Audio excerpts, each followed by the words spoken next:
Hey guys, I'm back. Hope you all had a good holiday and had a good Christmas and New Year's and all that sort of stuff.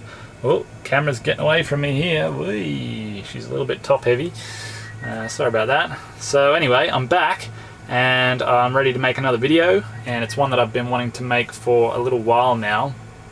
Basically, since I started building my second van, which I'm in now, I've come up with kind of a few tips that I think would be pretty helpful to anyone that's looking to build a van. So before you start your new build, just things I think that you should know.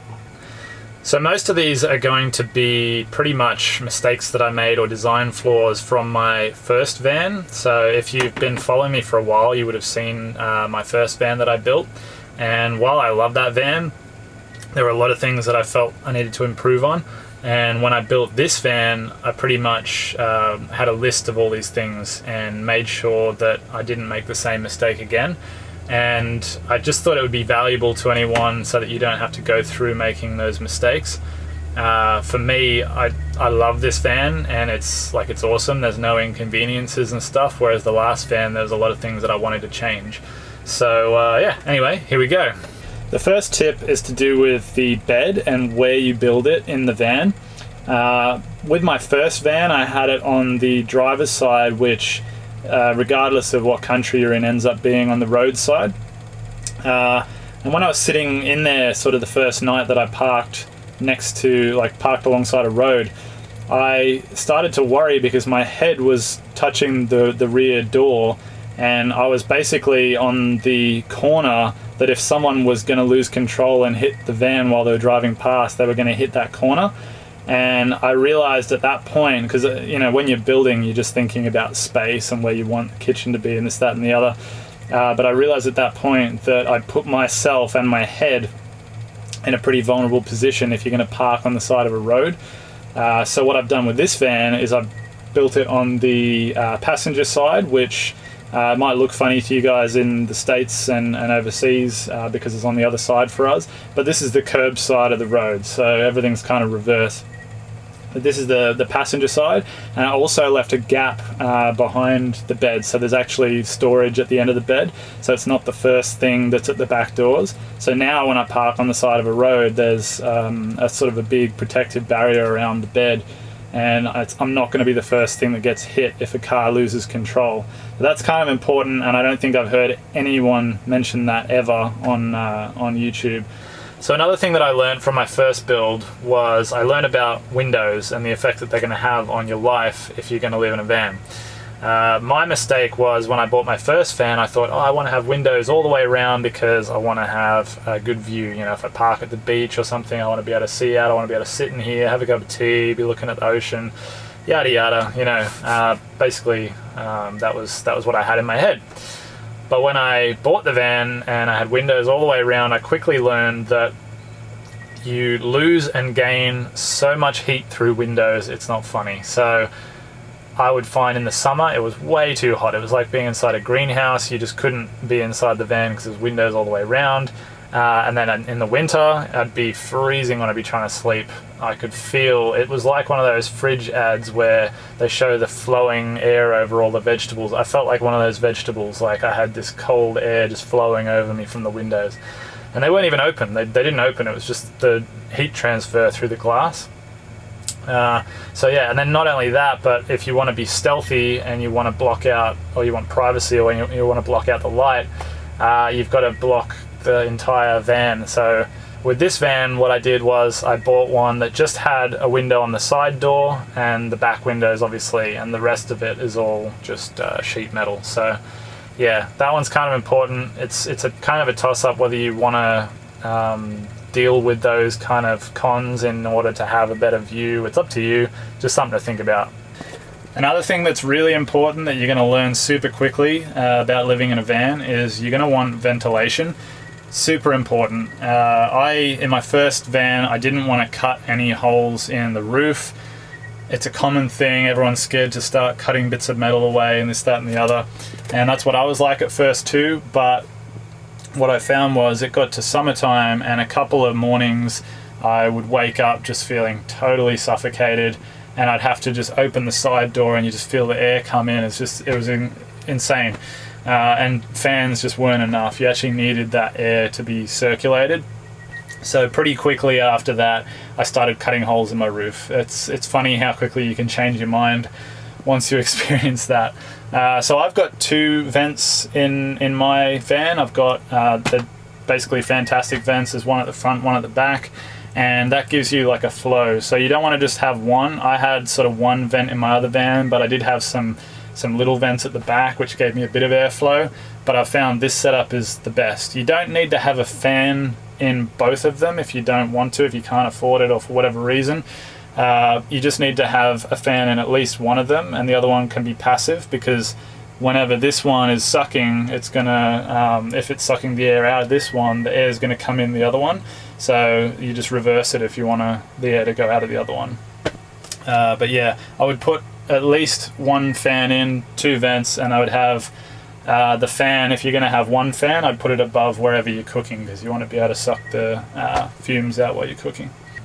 So the next thing to keep in mind would be to build the van in a way that it suits the way that you're intending to live in it or out of it.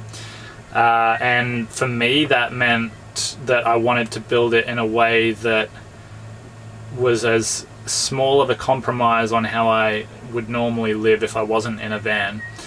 For you it may be something different, but the less I found, the less that you have to change your lifestyle to fit into the van, the more enjoyable it's going to be. And that's what was so challenging about the first van that I lived in. I lived in that for about a year, and I got over it. It was just frustrating. It was too small, and things were hard to get to, and it was awkward, and this, that, and the other. And yeah, it was too much of a compromise on how I would normally live. So with this van, I made sure that I built it to suit my lifestyle. You know, I have a space for a motorbike in the back. I have a bed that's comfortable, that fits me. The big one for me was actually the kitchen, because I cook pretty much all my own food. Like, I cook at least once a day, sometimes more.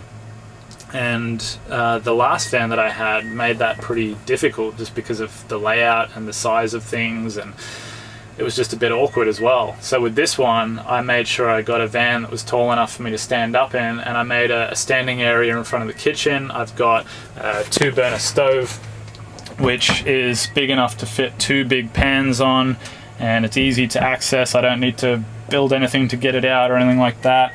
I've got a full-size kitchen sink, so as you can see, I've got a big frying pan in here at the moment. It means that I can wash things like I would if I was living in a house. And then also I've got a big fridge, you know. So for me, like, the whole food thing is important. You know, I'm not camping out, I'm actually living, so I don't want to compromise things like that. You know, you're sleeping, you being able having enough room to stand and things like that, and the kitchen, and then your hobbies. You want to be able to fit your hobbies in the van as well. So make sure that you bear those things in mind. A lot of people come into van life thinking, oh yeah, you know, I can just downsize and live in this tiny little space, and you know, I don't even need a sink. I'll just get like a bowl and I'll fill it up with a bit of water. And I always watch those videos, and I think, like, I wonder how many videos down the track it's going to be before they tell me that they changed their mind and that they need a proper size sink and all this sort of stuff. I've seen it so many times. People get like a little stainless bowl and they cut a hole in the counter and they put the stainless bowl in and drill a hole in the bottom and drain it into a bottle or something, and they never, like, one of 2 things happen. They either never cook because they don't want to clean up, or they end up putting a proper sink in there, or they just complain about it a lot. So yeah, just think about those things before you build. So the next tip is kind of like the last one, but basically it's to build with convenience in mind.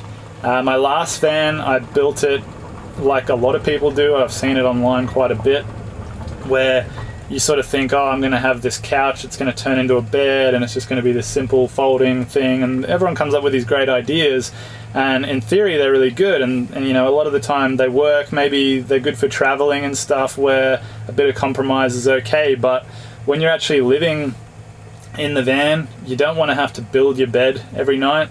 you just want to jump into bed. So I built this van with that in mind, so I don't need to move the bed to get to anything. The bed can stay where it is. I've got some stuff stored under the bed, but it's not stuff that I need access to very often. Which brings me to the other thing, which is to do with convenience, is make sure that all your important storage is accessible without having to unfold or fold up, or put something away, like the bed, for example. Like I said, my last van, all the storage was under the bed. With this one, I've put most of the storage up here, which you can access all the time, and then anything that is stored elsewhere is just things I don't need access to that often. So the last tip that I've got for you today is basically to build to your specifications or your dimensions, whatever it is that you require, and that's to do with things like roof height. So for me, I needed to pick a certain van. I couldn't buy a transit van because they're too short. They'd be tall enough for most people, but I'm about 6'3", 6'4", so I had to get either a Sprinter or a Crafter or something this tall. I think the ProMasters are a little bit shorter as well, from what I know. I'm not sure, don't quote me on that. And basically when I built mine, I put ceiling panels in, but I didn't put anything on the floor, so mine's just bare metal on the floor, and that's just because I wanted to maximize my headroom. Whereas for other people, they might be able to pick a transit, or they might be able to put something on the floor and whatever.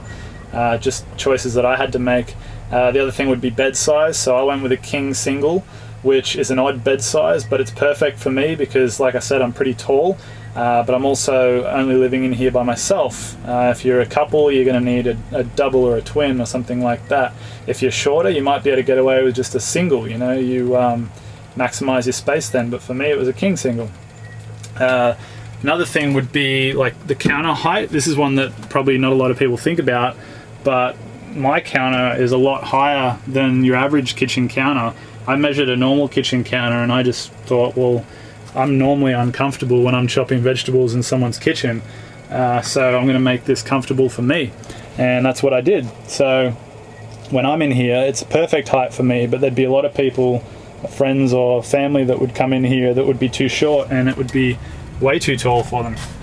And you'd also need to just consider the overall space in the van, so whether you need a little van because you're super minimalist and you're just living in it by yourself, or if you need a tall van because you want to be able to stand up in it.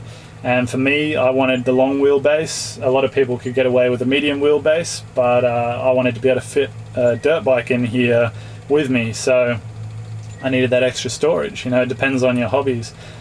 So just bear in mind all those sorts of things, the heights and dimensions of things like that, before you go ahead and buy something. Anyway guys, that's it for this video, so hopefully you got some value from that. Just a few things that I've learned along the way and have made my second build so much better, and I just thought it might be useful for you guys to know that before you go into a build. Let me know what you think. And also, if there's anything you want me to cover in future videos, just leave it in the comments section below. Leave a like if you enjoyed the video, and I'll see you next time.